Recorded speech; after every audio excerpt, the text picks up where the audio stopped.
The transfer window is officially over, and what we witnessed over the last few months had to be some kind of record in terms of the money that was spent and the moves that were made, especially in the Premier League.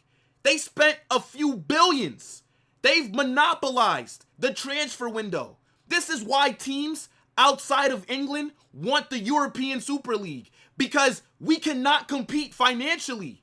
The TV money that they get in England, a team that's finished 15th in the Prem can drop a couple $100 million if they really wanted to. But we don't got to get into the whole Super League conversation right now. That could be for a different video, because in this one, I want to break down what some of the elite clubs in Europe did this summer, and we're going to rank their transfer business. So I need you guys to get in the comment section and let me know what you're saying. Make sure you smash that like button, subscribe to the channel, and turn on those post notifications. Let's get it. So we have 4 tiers that we're going to be putting these teams into, and they're all self-explanatory. But in case you need some more clarity, I'll just run through it with you really quickly. At the top, we have great. That is for the teams that absolutely cooked during this summer window. Below that in the blue, we have good, where I like the business that they did, but it wasn't great. Below that in yellow, we got mid. That's for teams that I think were just okay, underwhelming. I expected more. They didn't do good, they didn't do great, but they weren't like the last category, which is trash. And I was considering just calling it ass, because that's what I really mean. Now, I know some people are going to say, oh, you don't have all the big elite European clubs. And that's because if I included every single team, this video would be about 4 hours long, right? We're going to be looking at some of the more relevant clubs that are around Europe, all right? So, like I said, get in that comment section and let me know what you're saying. Now, the first team that we got right here is Manchester City. And I think they had a good summer window. When I think about their incomings, they signed Reinders, Ryan Aït-Nouri. They brought in Turkey as well. But they signed 2 goalkeepers. They brought in James Trafford, and they also signed Donnarumma, I believe, like on deadline day, which I think is a panic buy, because Ederson left their club. KDB left the club. Gundo, who else? Yankuto, Akanji left as well.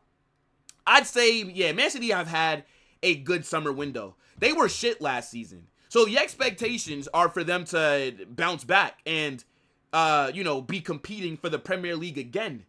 But the reason that I wouldn't put them higher than good is because I don't think they addressed all the issues that they actually have. Like, in my opinion, Man City needed to go and spend more money on that back line. I know that they were chasing Rodrigo towards the end of the window as well. I just really feel like defensively, they're not going to be able to compete. That back line is food. Like Matheus Nunes or Rico Lewis at right back. Ruben Diaz at right sided center back. Vardiol and then Ryan Aït-Nouri at left back. I think Vardiol is the only good defender that they have.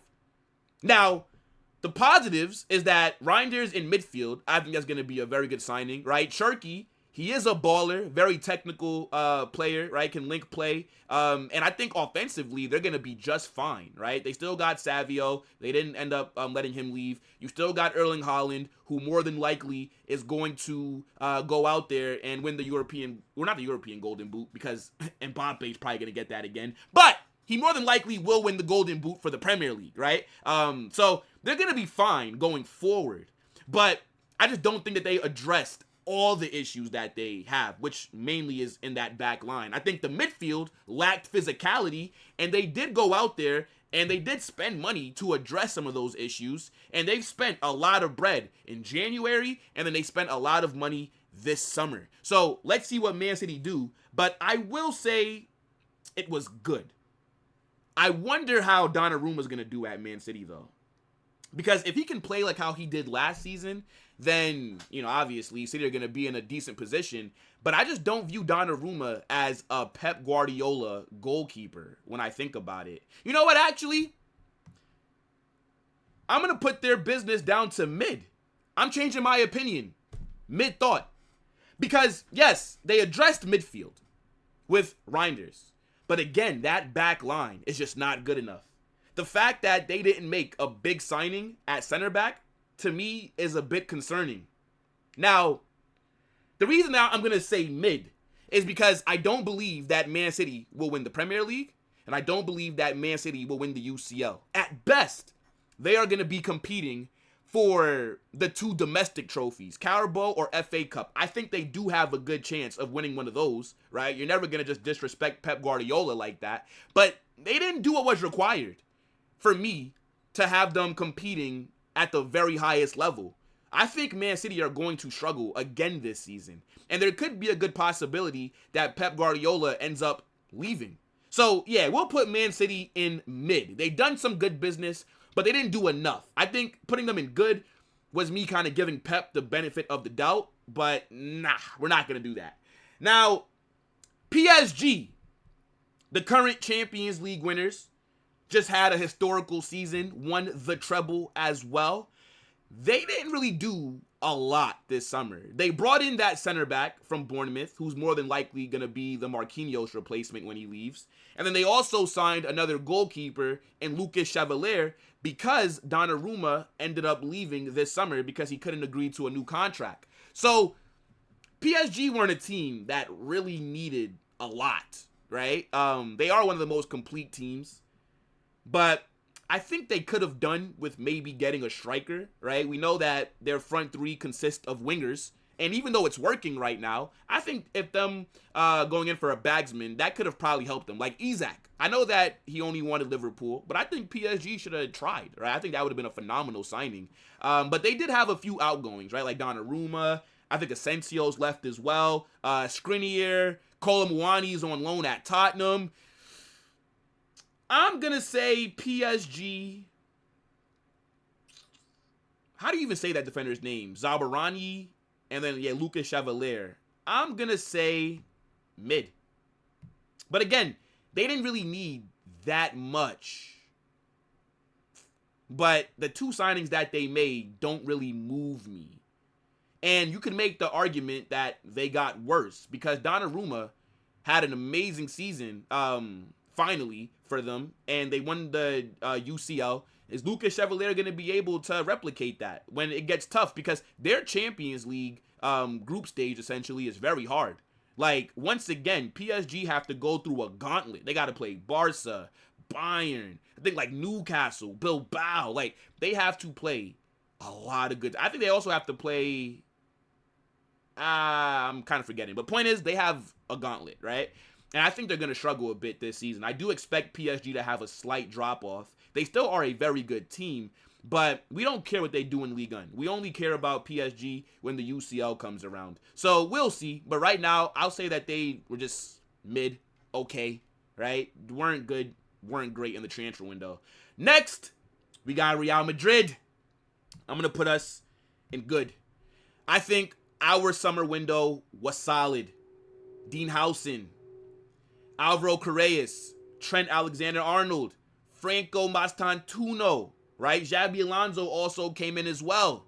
We did have a few players that left, like Luka Modric. I think that was a mistake letting him go. Lucas Vazquez, he left. Nobody's really crying about that. Jesus Vallejo, he left as well. Nobody's crying about that. Nah, we've had a good window. We got Trent Alexander-Arnold, arguably the best right back from the Premier League. A player that should be costing you 90 million. We got him for 10 million. Essentially for nothing. For free. Right? Dean Howson, our record signing for defense, looks like a steal already. I think we should be sending Bournemouth another 50 million because that looks like highway robbery. Toni Kroos at center back. Then you got Alvaro Carreras, who I think has looked decent so far at left back. Yeah, I mean, look, Madrid, we addressed the issues that we had defensively. But it would have been nice for us to get a holding midfielder in. And it would have been nice to maybe sign another center back, considering that Rudiger's not getting any younger. Militao can't stay fit to save his life. So, yeah, I'd say that we were good this window. I think we're going to bounce back. Last season, we were so shit. There's no way in hell that we have a repeat of that. Surely not. Yeah, I think Madrid were good during this summer window. So, yeah, I think that's fair. We got Arsenal, who I actually think maybe had the second best window in Europe. The only complaint that you could make about Arsenal is that they didn't get a pure left winger. But I think Eze checks that box because he can play on the left. So I'm going to have to say that Arsenal have had a great summer window. Look at some of the deals that they've made. Zubimendi to replace Thomas Partey. That should be a good piece of business. Eze, who they got towards the end of the window. That guy is an absolute baller. Difference maker, in my opinion, is going to help with their creativity. And he should be getting a lot of game time on that left because Martinelli is shit. Trossard is mid. They also brought in Gyökeres. So they've addressed the striker problem that they had over the last few years of not being able to bag enough goals. They got in one of the most prolific strikers. Then you also factor in the deal for Piero Hincapié. They didn't even need him. That's just overkill. They already have arguably the best defensive unit in Europe. And now you add to a back line that has Gabriel and Saliba. You add Piero Hincapié. That guy is a baller from Leverkusen. I wanted him at Real Madrid when we were first getting linked to Xabi Alonso. They also signed Mosquera, who I think promising defender from Valencia, who we've watched over the last few seasons. Now, the business that I don't like that Arsenal made, for example, Madueke, I don't understand. Why are you going to Chelsea to get another reject from them? Like, what is it that Chelsea have over Arsenal to where they always have to go and sign a Chelsea reject? It makes no sense to me. I think Norgard and Kepa, decent options for, rotational players. And then outgoings, right? Partey left for free. Nuno Tavares, I think Kieran Tierney left. Jacob Kiwior's on loan. Yeah, I'd say Arsenal had a great window. I think they literally checked every single box that they had if Eze plays on that left wing. But if Eze's not starting on the left, and if they're still starting Madueke, or if they're starting Martinelli, then okay. But I view Eze as the left wing option. I would say Arsenal have had a great summer window. It's just unfortunate for them that a certain other team in the Prem did an absolute madness. Now, we got Manchester United. What are you guys saying about what Manchester United did this summer? They completely revamped their attack. Sesko, Cunha, and Mbeumo. And they also signed a goalkeeper, a man like Lemons. Never heard of him before. I saw them post his picture. I thought that was Huey from The Boys. I'm like, who the fuck is this? Some NPC goalkeeper. But he can't be worse than Onana, right? So I would say Manchester United, with the signings that they've made, they sold Garnacho to Chelsea. Antony, I think, also got sold to Betis. Højlund left on loan. Rashford's at Barcelona. Sancho is at Aston Villa. I would actually say Man United did some good business this summer. They showed some ambition. They also tried to get Baleba towards the end of the window. Now, if they had got Baleba, that would have been a madness. The thing is, even though United had some good transfers, their manager is hot ass. Ruben Amorim is dirt. I'm going to be honest. This guy should have got sacked after they lost that Europa League final to Tottenham. The fact that I witnessed Tottenham win a trophy in the year 2025 is a madness. But I do like the deals that they've made, and I do like the outgoings that they had as well. Their attack should be able to click, right? Because they do have better quality there now, while also getting rid of a lot of the deadwood that they had. So, yeah, I'll say Manchester United, they've had a good summer window. Now, Tottenham. Tottenham. Europa League winners went into this transfer market, ended up getting Xavi towards the end of the window. They also signed Kudus. They brought in Mathis Tel on a permanent deal. They signed João Palhinha on a loan from Bayern. They also brought in Kolo Muani on loan from PSG. Now, they did sell Son. I think that's the most notable player that's left. And then, of course, other people have gone as well. And they got Thomas Frank, a new manager. I would say Tottenham have had a good window. That's good. They got a striker in, right, to help with Solanke. James Maddison was injured. They went out there. They got Xavi, who's going to more than likely be operating in that 10 position. Mohamed Kudus, good player from West Ham. He looks good in their system so far. I'd say Tottenham have had a good window. They finished in the bottom half. Last season, Tottenham really won the Europa League while being like 15th or 16th or something like that. I don't think they're going to be that bad this season. They'll definitely be fighting for top 7. And I think, some of these signings that they made to already go with a decent team that they have already, I'd say Tottenham have had a good window. Now, let's go to the blue side of London. Chelsea, the current champions of the world, the Conference League winners as well. They had a very busy window. They signed João Pedro, Gittins, Garnacho, Hato, Liam Delap, Estevão came in this window. They also sold a shit ton of players as well, like Madueke, Nkunku, João Felix left, fucking Petrovic, Kieran Dewsbury Hall, Renato Viega, I think, went on loan. Chukwuemeka, Nicholas Jackson ended up at Bayern on loan. Brother, Chelsea are the Real Madrid of selling and getting rid of deadwood. I don't know how they do it. They made so much fucking money this summer. Chelsea are the best-selling club in the world. But, in my opinion, their incomings are mid as fuck. Aside from Pedro, Delap is decent, and I really like Estevão. I think Estevão is a baller, and I do like Hato. But I don't think Chelsea did enough this summer. We know heading into this window what was needed. Goalkeeper, center back. They didn't address either of them. And mind you, Levi Colwill tore his ACL. So, why did they not do any business? It makes no sense how they go into this season, and I think they had a good enough squad to where they should be competing, right? Chelsea, if they would have made the right signings this summer, they could have been in a title race. But I just don't think they did enough. I think they are going to finish top 4 in the Prem. But I feel like after they qualified for the Champions League, they were going to make bigger signings than what they did. Just being very honest with you, I don't think they needed the UCL to make any signings that they made.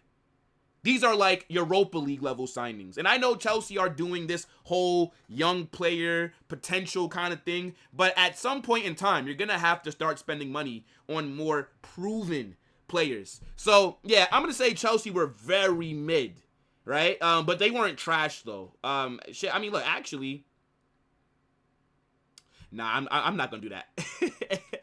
Because I was thinking about, should I put Chelsea? Nah, but Chelsea did way too much selling.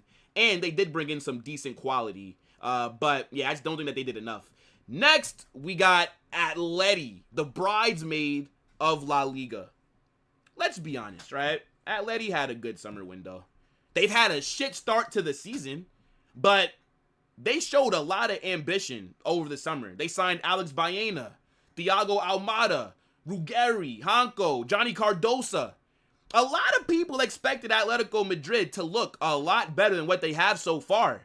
And I think they will end up finding their form. I still expect them to finish 3rd or 4th in La Liga.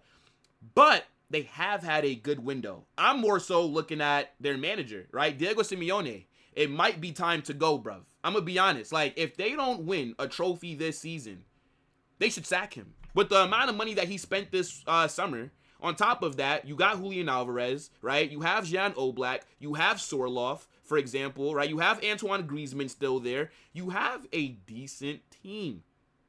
Atleti should be looking a lot better, but they did good business this summer. I think they sold Samuel Lino. That was very surprising. Bro ended up back in Brazil. Vermarin, I think, got sold as well. Riquelme. I think Angel Correa is in Mexico. I don't know why you go to Mexico. I would never go to Mexico, bruv. The cartel is mad. You imagine you bag a goal against fucking El Chapo's favorite team? Now you're getting your foot cut off in the middle of the desert. Hell no. But yeah, Atleti did some good business this summer. They have to win something this season. I think realistically, one of the domestic trophies, either the Spanish Super Cup or Copa del Rey. But nah, they were busy. They were busy. They signed the most players out of the big three in La Liga. So yeah, Atleti have had a good window. Now, Liverpool. I should have made a different tier for Liverpool. There should be a generational kind of tier, because that is the kind of window that they're coming off of. Like, they surprised the entire world. Nobody expected Liverpool to move the way that they have. The ambition that they have shown this summer has shocked me. Liverpool have had arguably the best window in their club's history. Do you know the 3 most expensive signings during the transfer market this summer across the entire world? The top 3 are all from Liverpool. Alexander Isak at number 1. Florian Wirtz, number 2. Ekitike came 3rd. On top of that, they signed Milos Kerkez. You got Jeremy Frimpong at right back. They signed that young center back for a lot of money as well. Liani, I think, from some team in Italy. Giovanni, I think that's his name. They literally addressed every single need that they had. They spent the most money in Europe, and this has the opportunity to be an all-timer kind of window. I know Trent, because Trent left, because, let's be real, Liverpool are viewed as a club that lack ambition. FSG were viewed as owners that didn't care that much. We saw with Klopp, they didn't back him as much as they could have, right? Klopp could have won a lot more if Liverpool's owner showed a lot more ambition. Arne Slot comes in last season, wins the Prem in his very first season, and then they go on to have this kind of window. Nah, I gotta give all the credit to Liverpool. I think, look, they lost Trent. They sold Luis Diaz. They sold Darwin Núñez. They sold Jarell Quansah. They also lost a couple other players as well. But with the incomings that they had, it's not going to really matter. I do think they've downgraded at right back, because man like Kai Cenat is nowhere near the level of Trent. But this is the best window in Europe, and it's not close. I should have gave Liverpool a different tier, because this was an amazing... If you're a Liverpool fan, you cannot complain about FSG for a while. They've shut all their critics up. What a transfer window that Liverpool have had. Like, I can't even lie. But fucking hell. Madness. But last summer, they didn't spend any money. That's why they were able to spend so much this summer. Because in the books, they are in the clear. They're in the green. But yeah, Liverpool, crazy window. Now, Bayern. Bayern. I'm going to have to put their window. I don't really like the signings that they made like that. Luis Diaz, very mediocre player. I think he'll do decent in the Bundesliga, right? I think he's inconsistent in the final third. Okay, let me not say mid. He's solid, but I don't think he's all that. They definitely overpaid for him, in my opinion. Like, Rodrigo was right there, and you ended up leaving this window with Luis. Now, to be fair to them, right, Bayern were getting rejected a lot, right? Like, Bayern got rejected by Antony. They got rejected by Garnacho. They got rejected by fucking Nico Williams. They got rejected by, like, a lot of players. Like, they had, outside of Newcastle, maybe one of the most embarrassing windows of the summer. So, you know, they got Diaz, but I don't like Nicholas Jackson on loan. I think he's a mediocre player, should do a decent job off the bench. And then I don't like Jonathan Tah. I don't think he's all that good. He's slow as dirt, and I don't think that Bayern's defense is that good. I'm going to be honest, I think Bayern have had a trash window. For a club of their level, for a club that is considered one of the elites in Europe, their window was very underwhelming. I can't even call it mid. That shit is ass. Somebody smell like shit. You know what I'm saying? So, yeah, Bayern, I'm going to have to put in trash. And then last, we have Barcelona, a.k.a. Negreira FC. Their summer window was trash as well. Aside from Joan Garcia, who I think is a good goalkeeper, they did nothing. The fact that they brought in Marcus Rashford, a Manchester United flop, and they're paying him $260K a week is an automatic L. They also signed some NPC. Man like Rooney Bargy. Who the fuck is that? He's never going to really play. Man's going to be holding academy minutes. And they lost Inigo Martinez, arguably their most important defender, and they did not replace him. Barcelona's window was dirt. Now, they already have a good team, so they didn't have to do a lot. But they did try and get Nico Williams. He played them, rejected them, embarrassed them for the second summer in a row.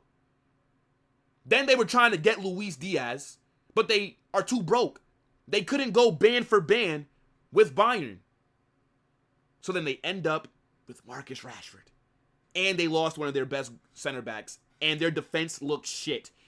And they can't even fucking replace him. So, yeah. Barcelona this window, trash. I'll be honest with you. But how did you guys get in the comment section? Let me know what you guys are saying about my rankings. Do you agree? Do you disagree? Let's talk about it. Smash that like button, subscribe to the channel, and turn on those post notifications.